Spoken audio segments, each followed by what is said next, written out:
500, 1000 ரூபாய் நோட்டுகள் செல்லாது என்ற மத்திய அரசின் அறிவிப்பை எதிர்த்து உச்சநீதிமன்றத்தில் ஒருவர் வழக்கு தொடர்ந்துள்ளார். இது குறித்த கூடுதல் விவரங்களை நமது செய்தியாளர் நிரஞ்சனிடம் கேட்கலாம்.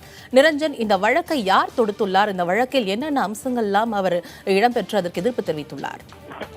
மும்தாஜ், இந்த வழக்கானது உத்தரப்பிரதேச மாநிலத்தைச் சேர்ந்த சங்கம் லால் பாண்டே என்பவர் தொடுத்திருக்கின்றார். இந்த மனுவில் மிக முக்கியமான விஷயமாக குறிப்பிடப்பட்டிருப்பது இந்த அறிவிப்பினால், இந்த குறிப்பாக இந்த திடீர் அறிவிப்பின் காரணமாக மக்களுக்கு மிகப்பெரிய சிரமத்திற்கு உள்ளாகி இருக்கின்றார்கள்.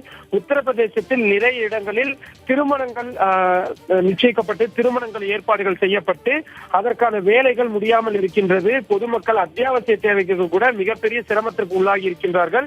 எனவே இந்த திட்டத்தினை உடனடியாக அமல்படுத்தாமல் கூடுதல் கால அவகாசம் வழங்கப்பட வேண்டும் என்ற விஷயமானது அந்த மனுவில் மிக தெளிவாக குறிப்பிடப்பட்டிருக்கின்றது.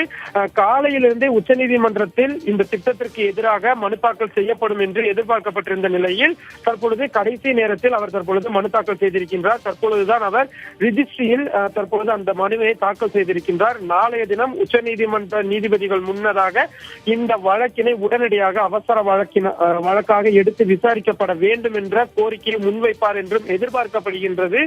அந்த மனுவின் முழு நகல்களும் கிடைத்த பிறகு இதில் என்னென்ன மாதிரியான கூடுதலான சாராம்சங்கள் இடம்பெற்றிருக்கிறது என்பது தொடர்பான முழு விவரங்கள் வரும். ஆனால் உச்சநீதிமன்றம் இது அரசின் கொள்கைகள் சார்ந்த விஷயம் என்பதனால் உச்சநீதிமன்றம் இந்த மனுவினை விசாரிக்குமா அல்லது விளம்பரம் தேடுவதற்காக இது போன்ற வழக்குகளை தொடுக்கக்கூடாது என்று கண்டனங்கள் தெரிவிப்பார்களா உள்ளிட்ட பல்வேறு விஷயங்களை நாம் பிறகுதான் நமக்கு தெரிய வரும். மும்தாஜ், நிரஞ்சன், சங்கம் லால் பாண்டேவின் இந்த அவசர மனுவை உச்சநீதிமன்றம் ஏற்குமானால் என்ன மாதிரியான மாறுதல்கள் ஏற்பட வாய்ப்பிருக்கிறது?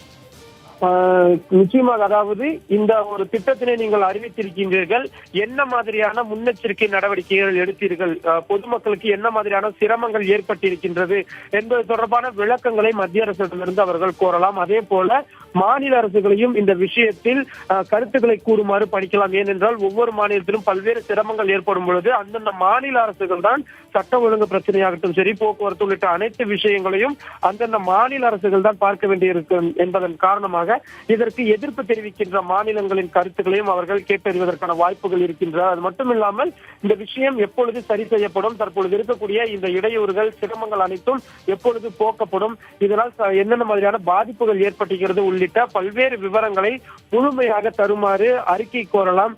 இது ஏற்கனவே குறிப்பிட்டதை போல இது அரசின் ஒரு முடிவு கொள்கை சார்ந்த விஷயம். இதில் எந்த விதமான சட்டம் விதிமுறைகளும் மீறப்படவில்லை. இது ஏற்கனவே இந்திய திருநாட்டில் அமல்படுத்தப்பட்டிருந்த ஒரு காரணத்தினால் அதையும் மத்திய அரசின் சார்பாக முன்வைக்கப்படும். எனவே இந்த திட்டம் ரத்து செய்யப்படுவதற்கான வாய்ப்பு என்பது குறைவாக இருந்தாலும் கூட சிரமத்திற்கு என்னென்ன மாதிரியான நடவடிக்கைகள் எடுத்திருக்கிறீர்கள் என்பது தொடர்பான விளக்கங்களை கேட்கலாம்.